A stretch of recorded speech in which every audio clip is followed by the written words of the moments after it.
Okay, we're going to continue on our march down these buttons over here. These are the CourseCompass buttons. So we saw announcements. Announcements is all this stuff up here.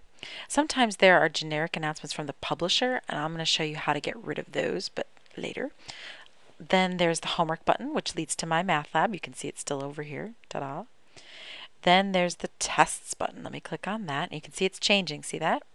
So that changed.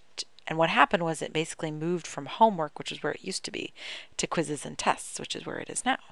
And you can see all these tests. Nope. Sample tests.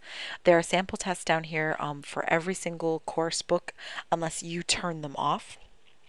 And how to do that is in my MyMathLab tutorials, if that makes sense.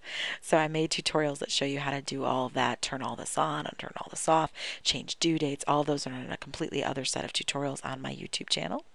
Matter of fact, I can show them to you. Yeah, MyMathLab in depth, those. And also I'm going to make a basics one that'll show it to you as well. So you can find them there once I've made them. Okay, so homework leads to homework. I know it seems obvious. Tests lead to tests.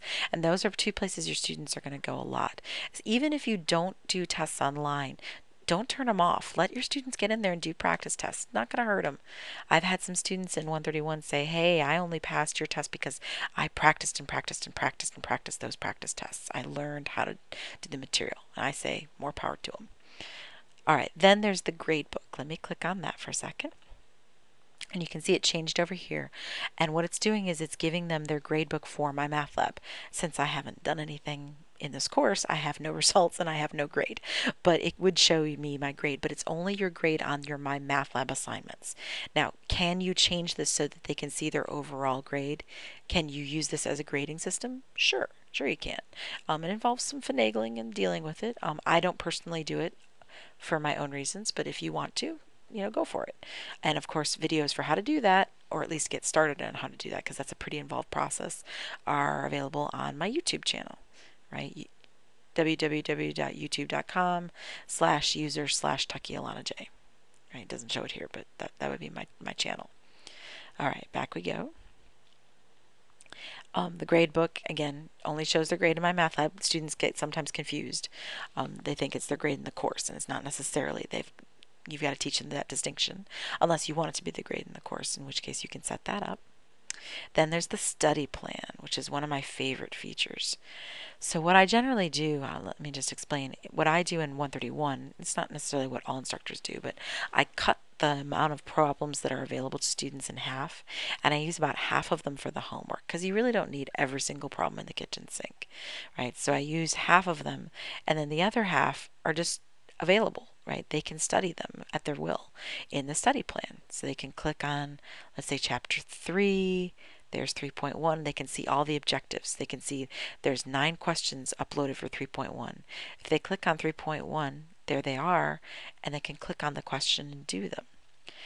They can see what number it is associated with the textbook problems. They can practice this problem. They can get help with this problem. They can do these questions, right? 1, 2, 3. They can do all of them. They can get graded for it to know whether they did right or wrong, but they don't necessarily get graded for it for the course in general. So in other words, what I'll do is I'll set it so that the homework and tests have due dates, for example, but the study plan doesn't have a due date. So I have students in my face-to-face classes that will go into the study plan and do extra problems in studying for the tests. So they'll say, hey, I never really got chapter 3, so they'll go to the study plan and do extra problems. Okay, so I really like to leave the study plan open and available to students at all times, and I try to encourage, especially some of my struggling students, to take advantage of this resource. You have all these help features over here. Use them. Right? Go for it. Use the help me solve this. Use the view and examples. Get some extra help. Use the correlation to the book so you can open up your textbook and figure out what problem this looks like. All of those helps are available to you. You paid good money for it. Okay, so that's the study plan. I particularly try to encourage my struggling students to use it. It's a good resource for them. And it's available 24/7, which of course you as an instructor cannot be. All right, that's the end of the 4 MyMathLab buttons. These 4 are the MyMathLab buttons. Next time I see you, I'll be going over what the ebook is. See you then.